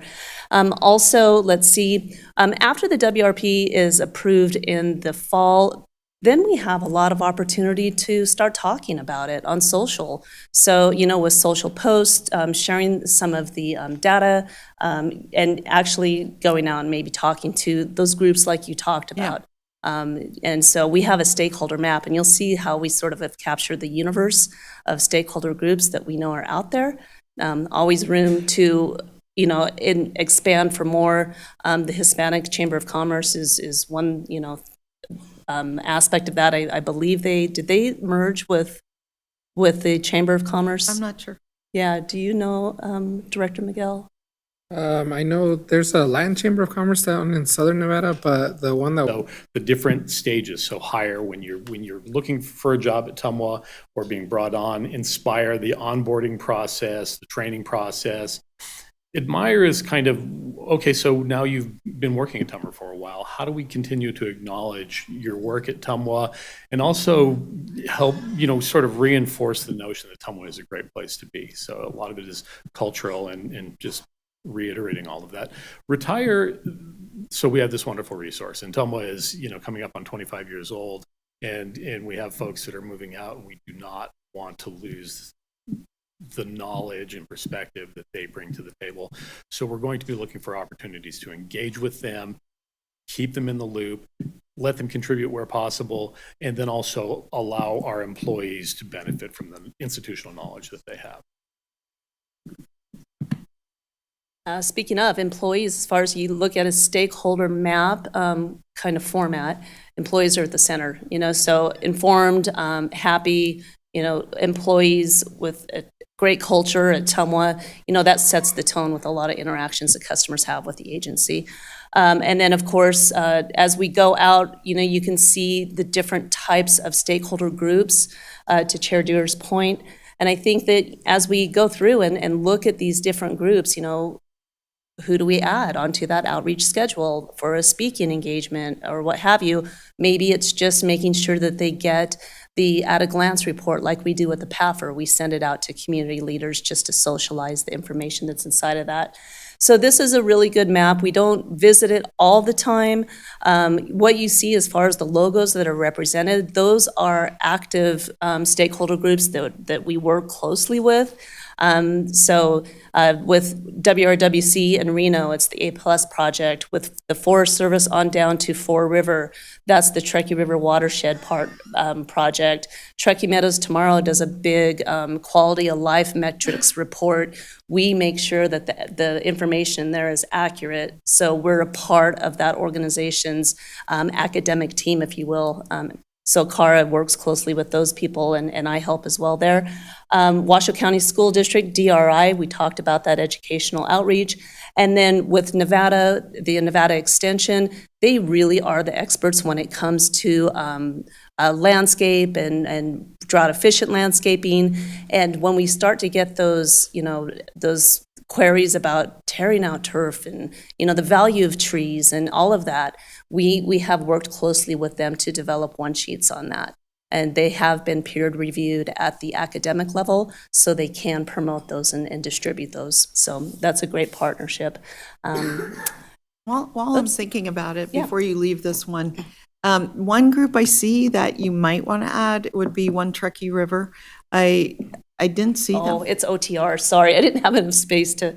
Where is it on here? Yeah, let me do this little. There we are. No, I was saying at this larger group, because Oh. I just think they are such a strong advocacy group for the Truckee River, and the Truckee River is so important to us that you may want to add them to your outer ring, just like Nature Conservancy or Fore River. I just think they're getting money from us, they're doing projects for us. Yeah. Well, this is sort of related. Okay, there you are. Yeah, so of that stakeholder map, every year we take a look at where there's potential for crossover messaging. Because these are the organizations we need to stay in contact with the most, because when there is crossover messaging, we want it to accurately reflect TMWA's operation. So you can see where the high visibility is in the upper right quadrant there. One Truckee River, the access on the bottom is they're mission dependent on local outreach activity, which One Truckee River absolutely is. So without adding their logo to the former slide, we do recognize their importance formally here. So, and again, we update this every year according to what we see happening in the coming year. And that's it, I think. I think that's it. Okay, that was a lot. It's really the tip It really of the iceberg. was. I mean, I'm still back on a couple of the first slides where you were talking about what you've done and what you hope to do. Let me first open it to the board. There's just 4 of us here. Anyone? It was very, aggressive, I'll say, in a positive way. That term is positive to me. Assertive, active, I'll use other words. But I think a cross-cutting could be, where do people naturally aggregate in ways we don't usually think about, whether it's churches, whether it's doing groups that do good.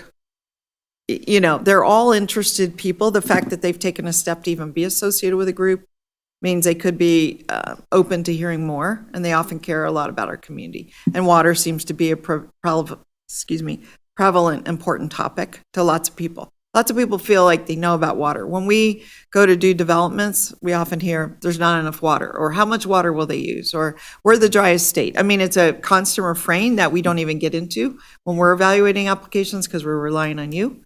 So, I'm just saying that it is something that seems to be on many people's minds, no matter how they're organized or oriented. All right, that's a lot, Mr. Anderson. And actually, I just want to go off of something, a point that the chair made as far as connecting in with other parts of the community that maybe we're not.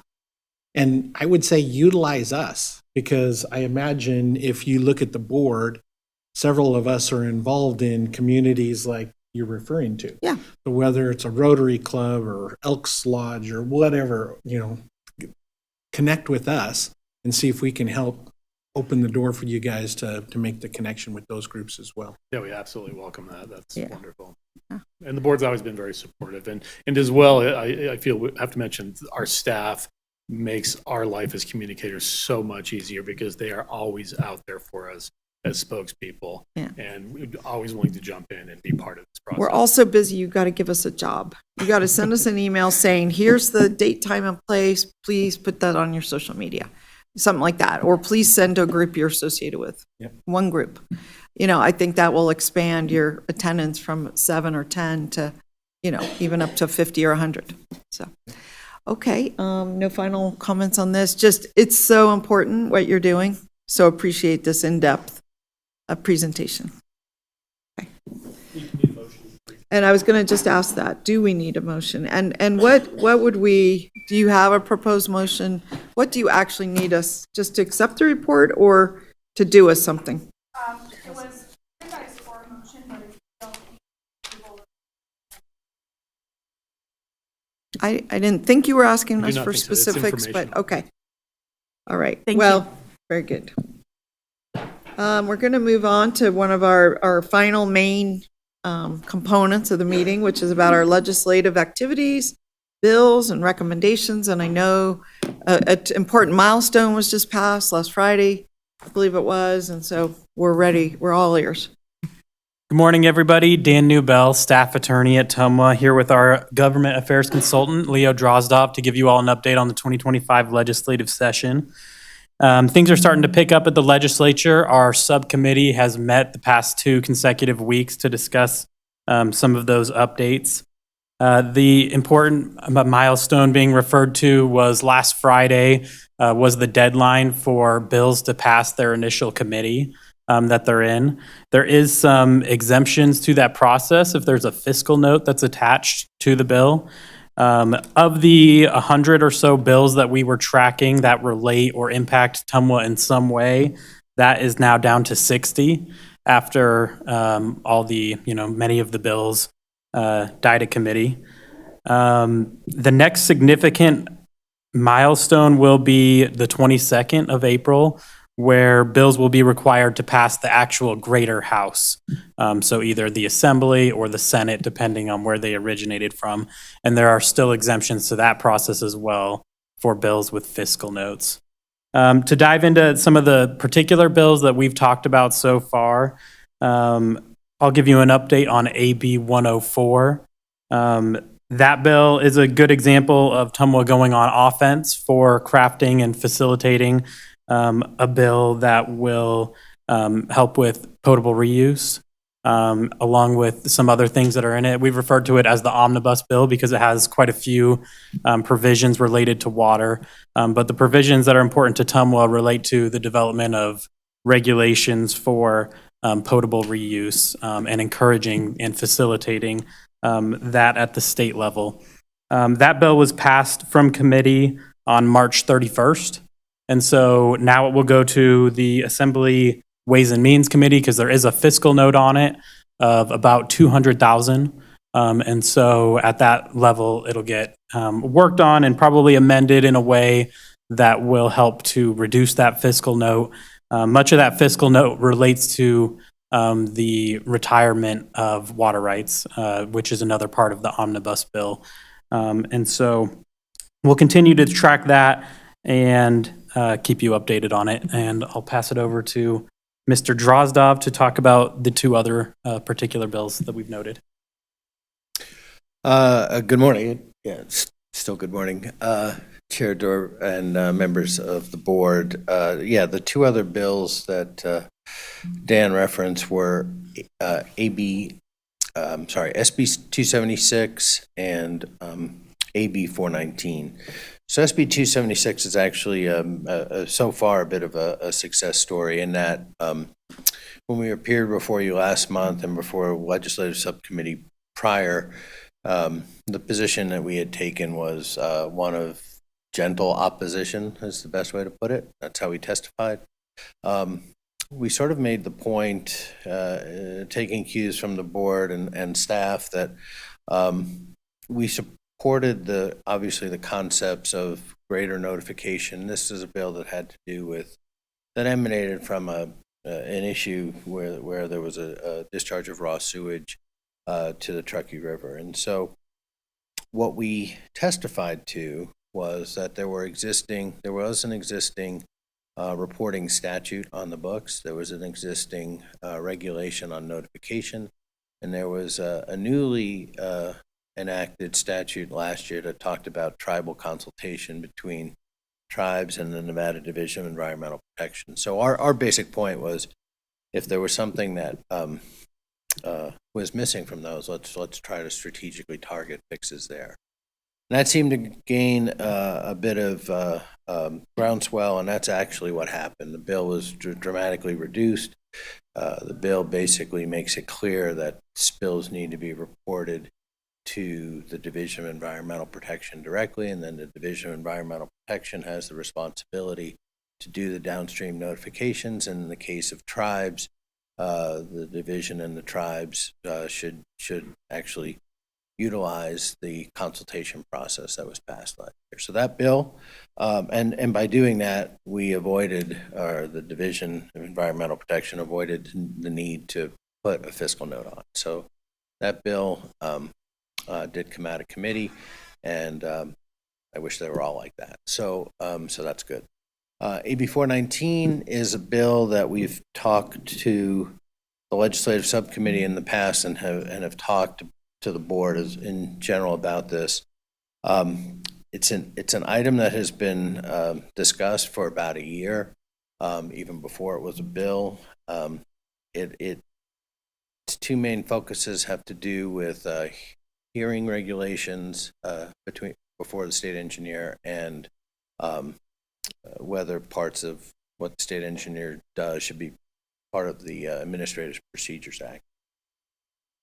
With legislative subcommittee approval, we and the rules of the legislature, we had to take the role of providing opposition.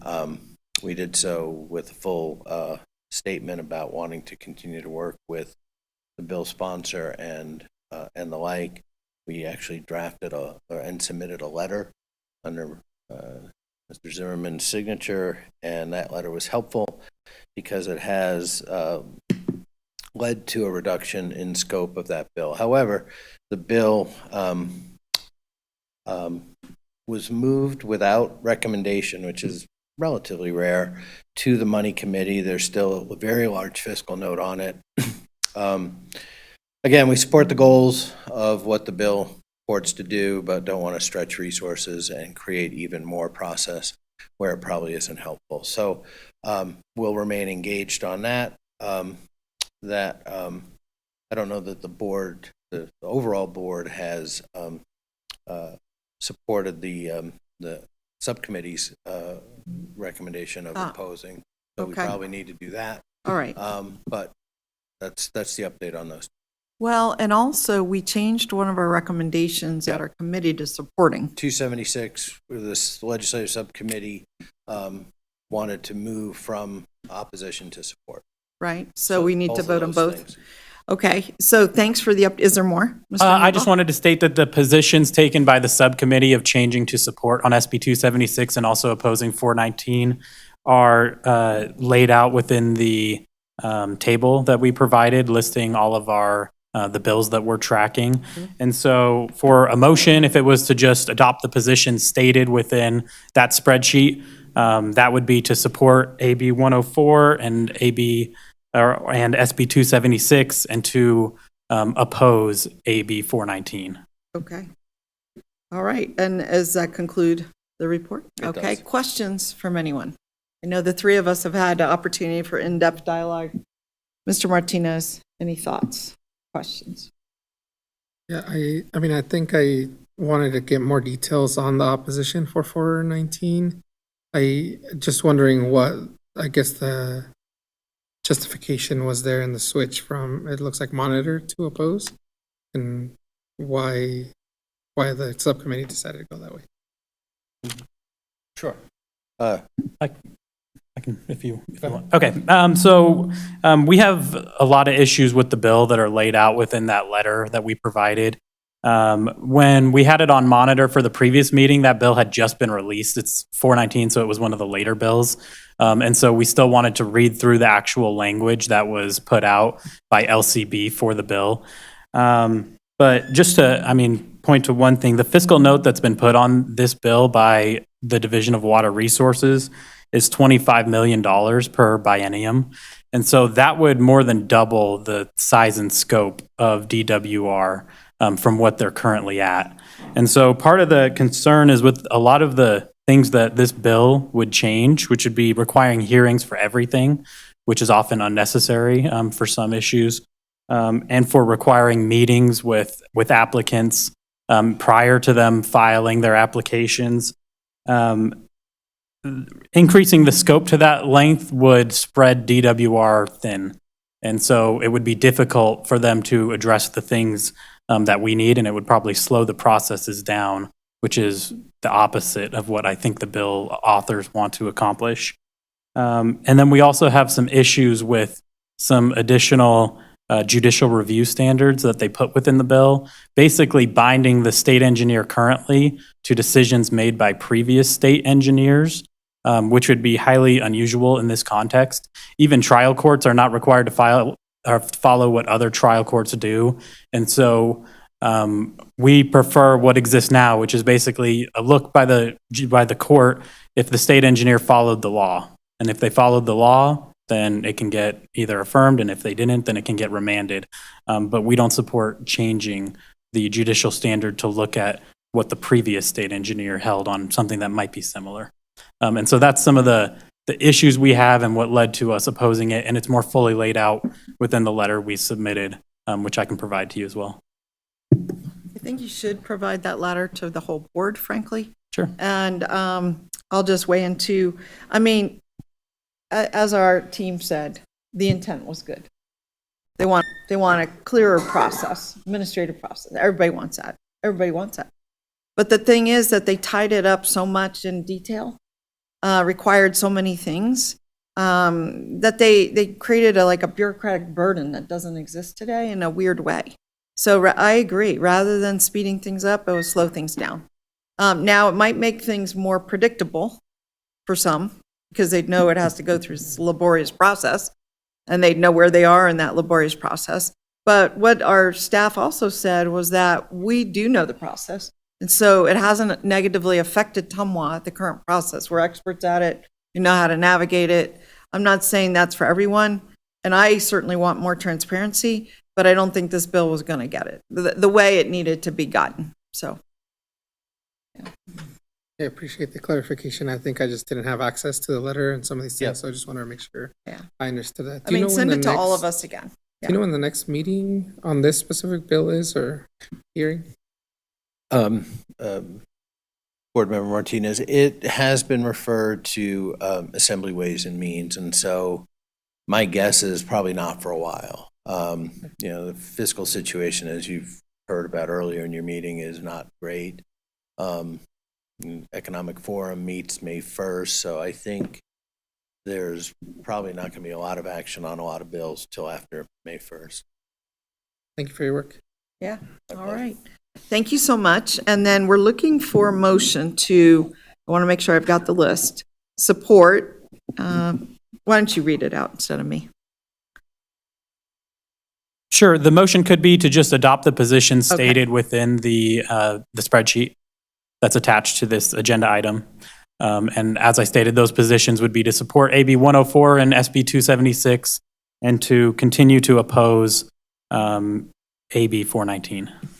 So moved. All right.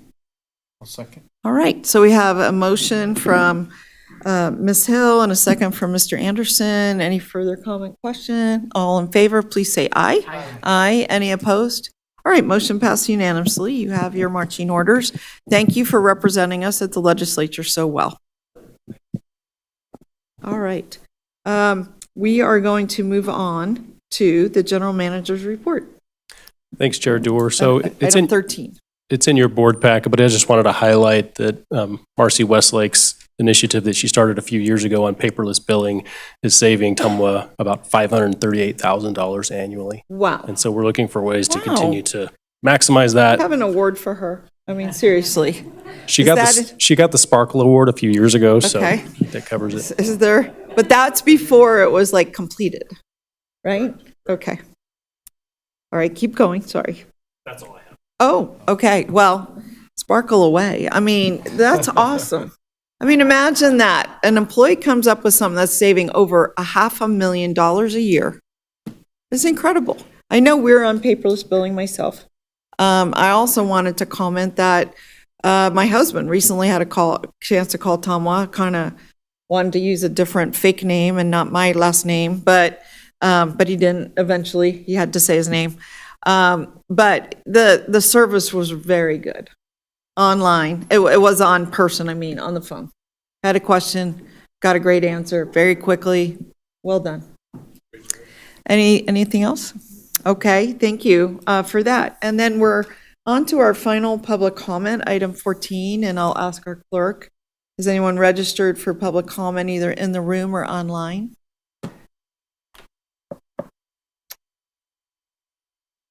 You need to look at the Zoom and see if anyone raised their hand. Okay, thank you. All right, and then any final board comments and also requests for future agenda items, something we'd like to see. Yeah. I'll just tell you, I mentioned that we should invite the state climatologist over to Western Regional Water Planning. I guess I made that request back in October, and his schedule didn't permit till this October to come speak, because this is a man on the move, I gotta say. The reason I suggested his speaking was that he is an action person. He's doing amazing things internationally. I don't know how those might be crimped with the federal cutbacks and so on, but anyway, I don't know. You might want to reach out to him yourself, because everything we do is depend on, he's part of that baseline information on what we do. So you might want to reach out. He has an amazing PowerPoint, very impressive. All right, so anything else we'd like to see coming up? No? All right, well, we'll close out item 15, and surprisingly, we are adjourned.